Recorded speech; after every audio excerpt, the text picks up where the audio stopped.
नमस्कार विद्यार्थी मित्रांनो, मी रतिकांत मोरे. तुम्हा सर्वांचं माझ्या यूट्यूब चॅनलवर खूप खूप स्वागत.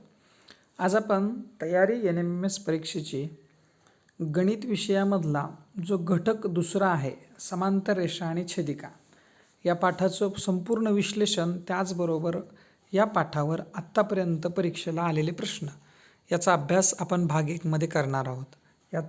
याचे 2 भाग करण्यात आलेले आहेत. पहिला भाग जो आहे त्याच्यामध्ये अंदाजे निम्म्या संकल्पना ज्या आहेत त्या संकल्पना स्पष्ट केलेत आणि त्या संकल्पनांवर आधारित जे प्रश्न आहेत तेच प्रश्न याच्यामध्ये आलेले आहेत. दुसऱ्या भागामध्ये उरलेल्या संकल्पना आणि त्याच्यातले उरलेले प्रश्न असे 2 भाग केलेले आहेत. ठीक आहे, तर चला सुरू करूयात.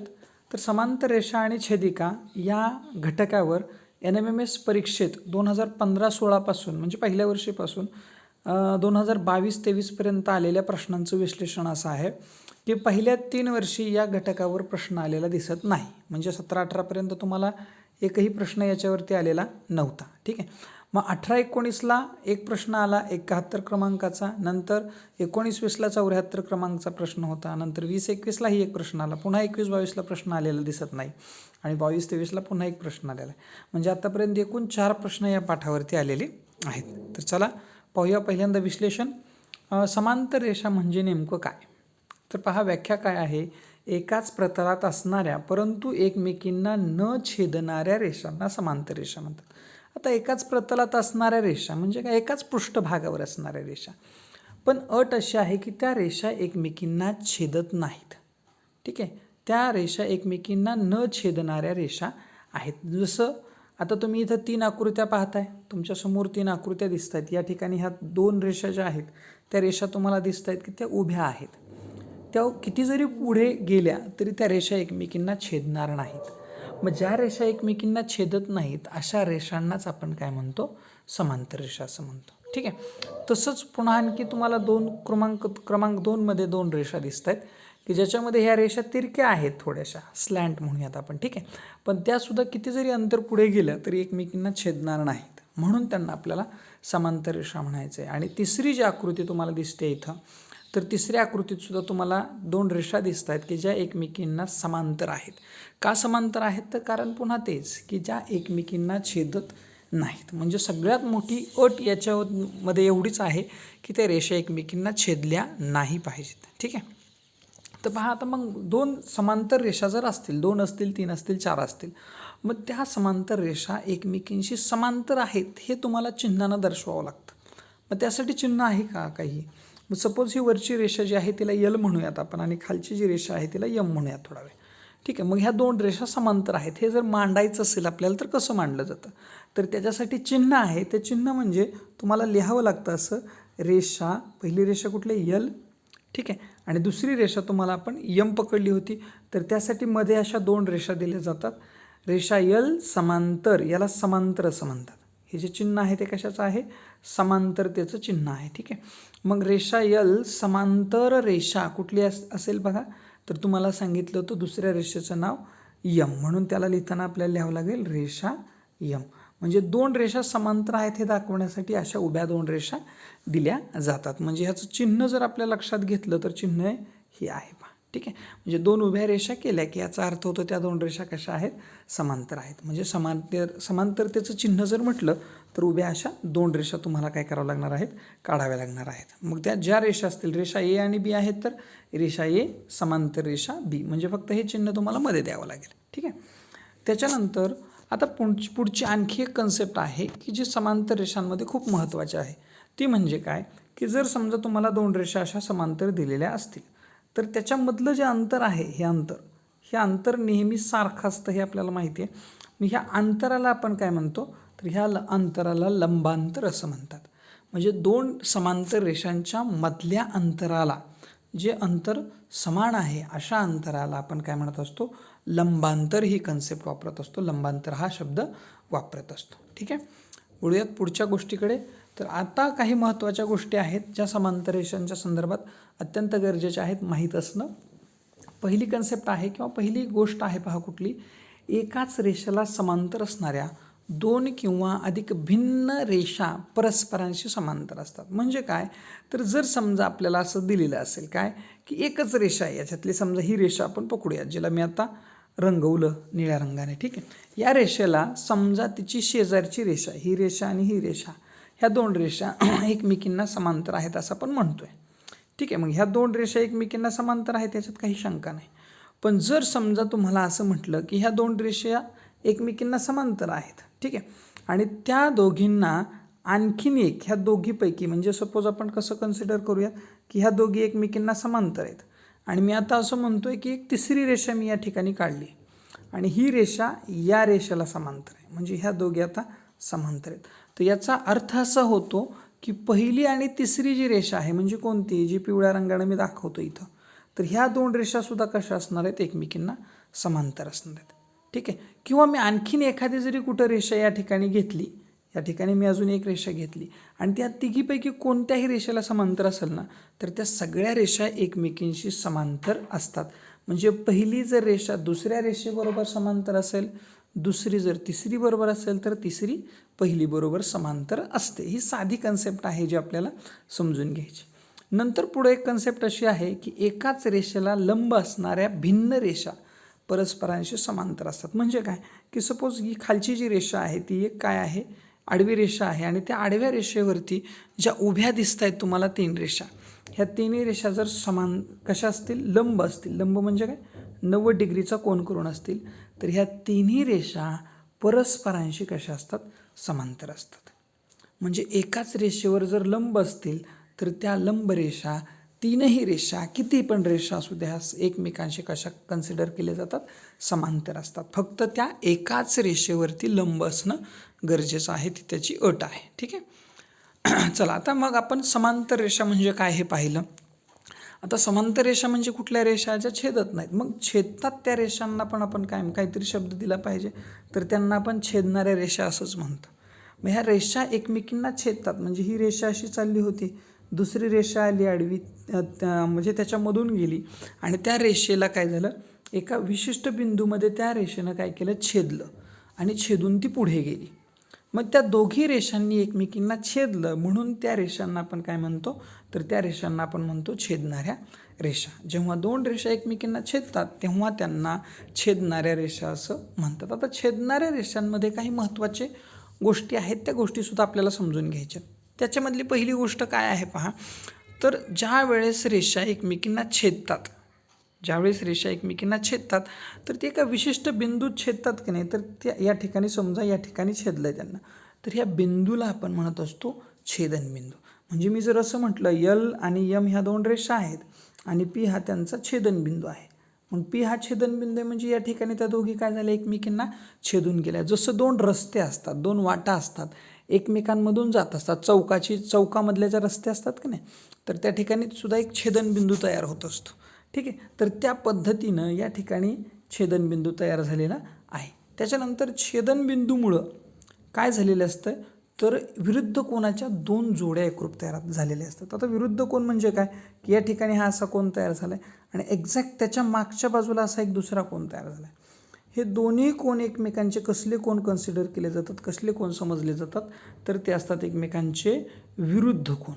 कसले कोण असतात, विरुद्ध कोन. मग ह्याच्या दोन जोड्या कशा तयार होतील बघा. पहिली जोडी तर आता तुम्ही सध्या पाहिलेली आहे, ही जोडी पहिली आहे. ठीक आहे, ही जोडी पहिली आहे कोणाची अशी. आणखी एक जोडी कुठं तयार होते बघा, तशीच सेम जोडी तुम्हाला वरच्या बाजूला दिसेल, असा एक आणि हा इकडच्या बाजूला खाली एक. ठीक आहे, म्हणजे अशा दोन जोड्या आपल्याला या ठिकाणी तयार झालेल्या दिसतात. ओके, म्हणजे दोन रेषा एकमेकांना ज्यावेळेस छेदतात त्यावेळेस विरुद्ध कोनाच्या दोन जोड्या तयार होतात, वरती खाली अशा पद्धतीनं ह्या दोन, आणि जर दुसरी जोडी विचारात घ्यायची म्हटलं तर ही आणि ही जोडी, अशा दोन विरुद्ध कोनाच्या जोड्या आपल्याला तयार झालेल्या दिसतात. पण कधी, जेव्हा दोन रेषा एकमेकींना छेदतात. आता विरुद्ध कोन म्हणजे कसले कोन, तर विरुद्ध कोन म्हणजे सामायिक शिरोबिंदू पण भिन्न अंतर्भाग असणारे कोन. तर सामायिक शिरोबिंदू म्हणजे काय, की हा जो बिंदू आहे तो सामायिक शिरोबिंदू आहे. जरी समजा आपण वरच्या बाजूचा जरी कोन घेतला, या ठिकाणी असा, या ठिकाणी आपण असं जोडला समजा हा कोन आणि हा खालचा, ह्या दोघांचा शिरोबिंदू एक आहे, पण दोघांचा अंतर्भाग जो आहे तो कसा आहे, वेगवेगळा आहे, दोघांचा अंतर्भाग कसा आहे वेगळा आहे. मग ह्या कोणांना आपण कसले कोण म्हणतो, विरुद्ध कोण म्हणतो. म्हणजे दोघांचा शिरोबिंदू सामायिक पण अंतर्भाग वेगळा. आणि हे जे विरुद्ध कोण असतात ना ते नेहमी एकरूप असतात. ही सगळ्यात महत्त्वाची गोष्ट या ठिकाणी आपल्याला शिकायला मिळते की विरुद्ध कोण हे नेहमी एकरूप असतात. म्हणजे याच्यापैकी एका जरी कोणाचं नाव दिलं, तुम्हाला माप दिलं, तरी तुम्ही समजा हा 110 अंशाचा आहे तर तुम्ही डेफिनेटली सांगू शकता की हा 110 अंशाचा आहे. ठीक आहे. आणि रेषेचं अंशात्मक माप 180 असतं. मग हा जर 110 असेल तर इकडचा हा तुकडा 70 अंशाचा असला पाहिजे आणि हा 70 मिळाला की हा इकडचा सुद्धा 70 अंशाचा असला पाहिजे. ठीक आहे. म्हणजे अशा पद्धतीनं तुम्ही एका कोणावरून बाकी सगळ्या कोणांची मापं काढू शकता. ठीक आहे. पुढच्या गोष्टीकडे आता पाहूया. छेदिका म्हणजे नेमकं काय. धड्याचं नावच आहे आपल्या समांतर रेषा आणि छेदिका. आता समांतर रेषा काय हे पाहिलं आपण, नंतर छेदणाऱ्या रेषा समजून घेतल्या. आता आपण बघतोय की समांतर रेषा झाल्यानंतर येते ती महत्त्वाची छेदिका. आता छेदिका म्हणजे काय पहा, जर दोन रेषा एकमेकींना समांतर असतील, ठीक आहे, जसं की या, किंवा समांतर नसतील जशा की या, ठीक आहे, म्हणजे फक्त दोन रेषा असणं गरजेचं आहे आणि त्या दोन्ही रेषांना छेदणारी एक तिसरी रेषा त्या दोन भिन्न रेषांना दोन भिन्न बिंदूत छेदत असेल तर त्या रेषेला आपण काय म्हणतो, छेदिका. या ठिकाणी तुम्हाला आकृतीमध्ये दिसत आहेत ज्या निळ्या रंगाच्या दोन आहेत, ही पहिली घेऊयात आणि ही दुसरी, ह्या दोन्ही काय आहेत तर छेदिका आहेत. काय केलं त्यांना छेदिका का म्हटलंय त्यांना, कारण ह्या रेषेला आणि ह्या रेषेला दोन्ही रेषांना छेदायचं काम त्यांना केलं म्हणून त्यांना छेदिका असं आपण म्हणत आहोत. ठीक आहे. म्हणजे छेदिका काय करते तर दोन रेषांना दोन भिन्न बिंदूत छेदते. जर एकच रेषा असेल तर तिला पण छेदिका म्हणत नाही, त्यांना छेदणाऱ्या रेषा म्हणतो दोन्ही. ठीक आहे. दोन किंवा दोनपेक्षा जास्त रेषा असतील आणि त्यांना जर भिन्न बिंदूत छेदणारी एखादी तिसरीच रेषा असेल तर त्या रेषेला आपण काय म्हणतो, छेदिका म्हणतो. आता मग ह्या छेदिकेनं काय केलं पहा, ह्या छेदिकेनं काम काय केलं, या रेषेला, वरच्या रेषेला या ठिकाणी छेदलं आणि खालच्या रेषेला या ठिकाणी छेदलं. ठीक आहे. आणि ह्या दोन्ही रेषांना छेदल्यानंतर हे जे मध्ये अंतर तयार झाले की नाही, जे मी निळ्या कलरनं दाखवत आहे पहा, तर ह्या अंतराला आपल्याला म्हणायचं आहे आंतरछेद. या अंतराला काय म्हणतोय, आंतरछेद. मग तो इथं सुद्धा तयार झालेलाच आहे, हा सुद्धा काय असेल, आंतरछेद. ठीक आहे. म्हणजे दोन रेषांच्या मध्ये तयार झालेलं छेदिकेमुळेचं जे अंतर असतं त्या अंतराला आपण काय म्हणतो, आंतरछेद असं म्हणत असतो. ठीक आहे. चला, आता या रेषांच्या छेदण्यामुळं म्हणजे दोन रेषा आणि त्यांना एक छेदिका, ह्या छेदण्यामुळं ना काही कोन तयार होतात. तर ते वेगवेगळे कोन कोणते आहेत बघा. तर पहिला कोन आहे विरुद्ध कोन, जो आपण अभ्यासला आहे. त्याच्यानंतर वेगळा कोन म्हणजे रेषीय जोडीतील कोन, हे सुद्धा कोन तयार होतात. नंतर होतात संगत कोन, व्युत्क्रम कोन आणि अंतरकोन. म्हणजे अशा प्रकारचे वेगवेगळे कोन तयार होतात. आणखी एक संलग्न कोन, ही सुद्धा एक कन्सेप्ट आहे जी आपल्याला माहिती असणं गरजेचं आहे. ठीक आहे. संलग्न कोन आपण ज्यावेळेस ते घेऊ त्यावेळेस तुमच्या लक्षात येणार आहे. ठीक आहे. तर आय होप की हे तुम्हाला 5 भाग किंवा 5 प्रकार कोनांचे जे तयार झालेले आहेत ते कोनाचे प्रकार आपल्याला एक एक घेऊन समजणार आहेत. ठीक आहे. आता पहिल्यांदा बघूयात आपण रेषीय जोडीतील कोन. आता रेषीय जोडीतील कोन कशाला म्हणायचं बघा. रेषीय जोडीतील कोन म्हणजे काय की समजा या ठिकाणी ही रेषा आहे, ठीक आहे, आडवी रेषा आहे आणि काय केलं, एक छेदिका दिली. मग या छेदिकेनं काय केलं, ह्या रेषेला जी पूर्ण रेषा होती त्या रेषेचे दोन भाग केले. म्हणजे कसं की आधी एक पूर्ण रेषा होती, आता काय झाला, हा भाग वेगळा झाला इकडचा. ठीक आहे. दोन तुकडे झाले ना त्या भागाचे.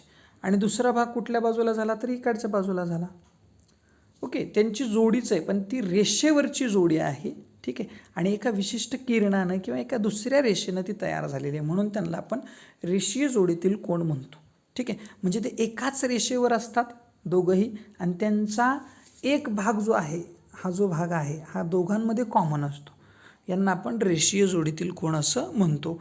आता रेषीय जोडीतील कोन हे एकमेकांचे संलग्न कोन असतात. आता संलग्न म्हणजे काय की दोघांमध्ये एक बाजू जी असते ती कशी असते, कॉमन असते.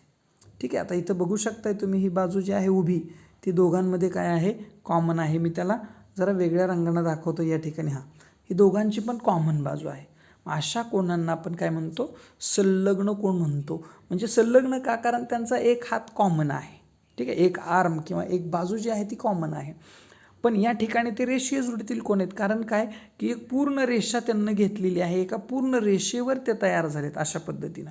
ठीक आहे, खालचा जो भाग आहे तो पूर्ण रेषेचा आहे, म्हणून ते रेषीय जोडीतील कोण आहेत. आता रेषीय जोडीतील कोणांच्या संदर्भात एक महत्त्वाची गोष्ट कुठली आहे बघा, संलग्न कोण हे एकमेकांचे एक रेषीय कोण असतीलच असे नाही. म्हणजे संलग्न कोण असे जरी झाले, पहा संलग्न कोण हे सुद्धा दोन संलग्न कोण आहेत, पहा हा खालचा आणि हा वरचा, हे संलग्न कोण आहेत, पण हे रेषीय जोडीतले आहेत का, नाही. कारण रेषीय जोडीतील कोण होण्यासाठी त्यांचा एक जो भाग आहे तो असा सरळ असला पाहिजे. ठीक आहे, त्याच वेळेस ते एकमेकांचे रेषीय जोडीतील कोण होतात. आता बघा खाली आपण बघू शकता एक आकृती तुम्हाला दिसते. ठीक आहे, खालची दुसऱ्या क्रमांकाची आकृती बघा, ज्या दोन कोणांचा शिरोबिंदू सामायिक असतो, एक भुजा सामायिक असते, त्यांचा अंतर्भाग विभिन्न असतो, अशा कोणांना आपण संलग्न कोण म्हणतो. जसं की या ठिकाणी बघा तुम्हाला ही अशी रेषा आहे बघा, हा एक कोण आहे या ठिकाणी तयार झालेला, हा इकडे एक कोण आहे, त्यांचा एक जो आर्म आहे किंवा त्याची एक भुजा बाजू जी आहे ती दोघांमध्ये कशी सामायिक आहे. ठीक आहे, मग एक बाजू सामायिक आहे, ही बाजू त्यांची कशी सामायिक आहे, आणि दोघांचाही अंतर्भाग मात्र वेगवेगळा आहे. मग अशा कोणांना आपण काय म्हणत असतो, तर अशा कोणांना आपण संलग्न कोण म्हणत असतो. खाली सुद्धा संलग्न कोण तयार झालेले आहेतच, पण तेच कोण रेषीय जोडीतील कोण सुद्धा आहेत हे लक्षात घेणं गरजेचं आहे. आणि रेषीय जोडीतील कोण हे परस्परांचे पूरक असतात, ही सगळ्यात मोठी गोष्ट आपल्याला माहीत असणं गरजेचं आहे. पूरक असतात म्हणजे काय की त्या दोघांची बेरीज जी असते ना ती किती असते, 180. समजा हा कोण ए पकडूया, हा कोण बी पकडूया, तर तुम्ही डायरेक्ट म्हणू शकता ए अधिक बी हे बरोबर किती आहे, 180 अंश आहे. दोघांची बेरीज ही नेहमी किती असते, 180, म्हणजे ते पूरक असतात. ठीक आहे, वळूयात पुढच्या गोष्टीकडे ज्याच्यामध्ये आपण शिकणार आहोत संगत कोण. आता संगत कोण म्हणजे कुठले कोण बघा, ज्या जोडीतील कोणांच्या छेदिकेवरील भुजा एकच दिशा दर्शवतात. बघा छेदिकेवरच्या ज्या भुजा असतात ना त्या काय करतात, एकच दिशा दर्शवतात, म्हणजे ह्या. ठीक आहे, अशा पद्धतीची. व छेदिकेवर नसलेल्या भुजा छेदिकेच्या एकाच बाजूस असतात, म्हणजे ही आता छेदिकेवर नसलेली भुजा आहे या ठिकाणी बघा, हा इकडे आहे ना, तर तसाच खाली एक या ठिकाणी तयार झाला आहे.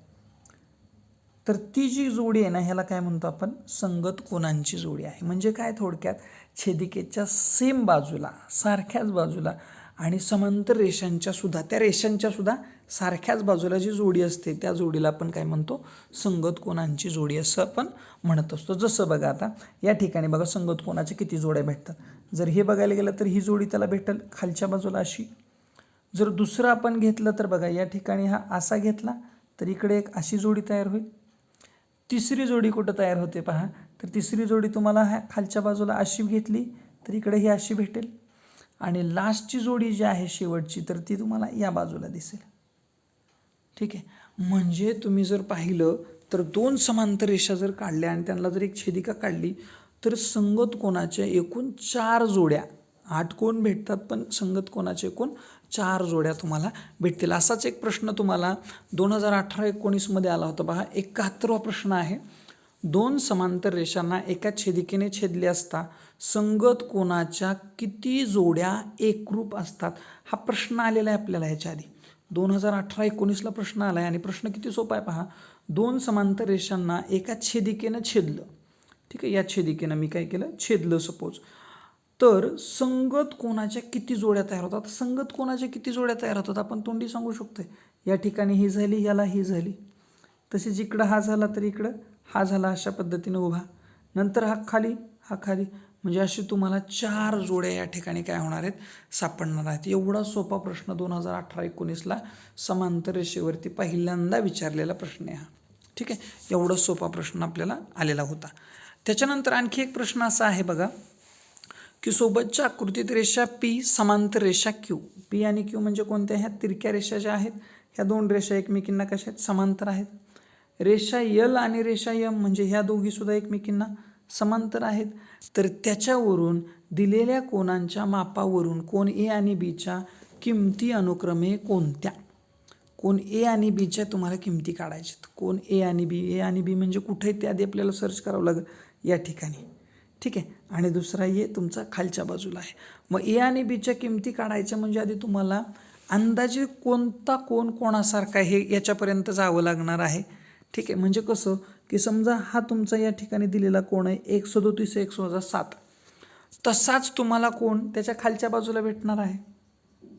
ठीक आहे, म्हणजे तुम्हाला कोणांची मापं फक्त तुम्हाला मांडून घ्यायची आहेत. कशी बघा, आता मला सांगा की या ठिकाणी हा कोण तुम्हाला 31x अधिक 11 दिला आहे, तर हा त्याचा विरुद्ध कोण आहे.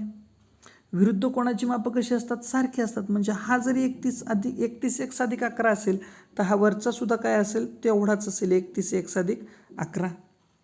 तसंच विचार केला पुन्हा तुम्ही दुसरा कसा, तर या ठिकाणी हा जेवढा आहे तोच याचा संगत कोण आहे. मग हा सुद्धा तेवढाच असेल जेवढा हा वरचा आहे, म्हणजे किती 37x - 7. आता एक गोष्ट लक्षात घ्या की जर समजा हा कोण म्हणजे कुठला आपण हा पकडतोय, हा कोण आणि हा कोण हे एकमेकांचे कसले कोण आहेत, संगत कोण. आणि रेषा जर समांतर असतील तर संगत कोण एकरूप असतात.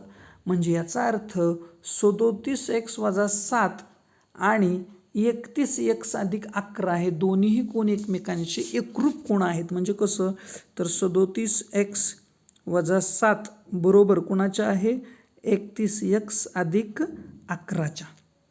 मग आता आपल्याला हा प्रश्न सोडवता येतो. 37x मधून हे 31x इकडे घ्यायचं, वजा करून घ्यायचं.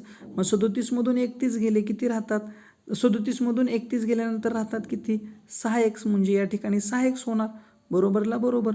आता हे 11 इथं आहे, हे 7 पुढं जाणार, मायनसचं 7 आहे पुढं गेलं की प्लसचं होणार, म्हणजे किती होणार ते 18 होणार. 11 अधिक 7 18 होणार. म्हणजे एक्सची किंमत तुमची किती येणार आहे 18/6 केल्यानंतर उत्तर येणार आहे 3. आता जी किंमत निघाली ती तुमची एक्सची निघाली आणि दोन्ही कोण हे कसे आहेत, सारखेच आहेत. त्याच्यामुळे एक उत्तर निघालं की दुसरं उत्तर निघणार आहे.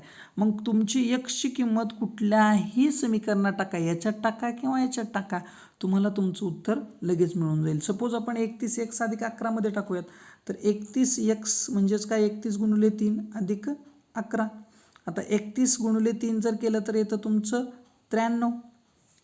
ठीक आहे, अधिक किती आहे 11, मग 93 अधिक 11 तुमचं येतं 104. म्हणजे आणि दोन्ही कोण सारखे आहेत, म्हणजे दोघांचीही मापं तुमची 104 अंशाची असतील. एवढा सोपा हा प्रश्न तुम्हाला 2019-20च्या परीक्षेत आलेला होता, जो खरंच खूप सोपा प्रश्न आहे. ठीक आहे, आणखी 2 प्रश्न तुम्हाला आलेले मी सुरुवातीला सांगितले आहेत, पण जर समजा ते इथं घेतले तर व्हिडिओ खूप मोठा होईल, म्हणून आपण निम्म्या संकल्पना या व्हिडिओमध्ये घेतलेल्या आहेत.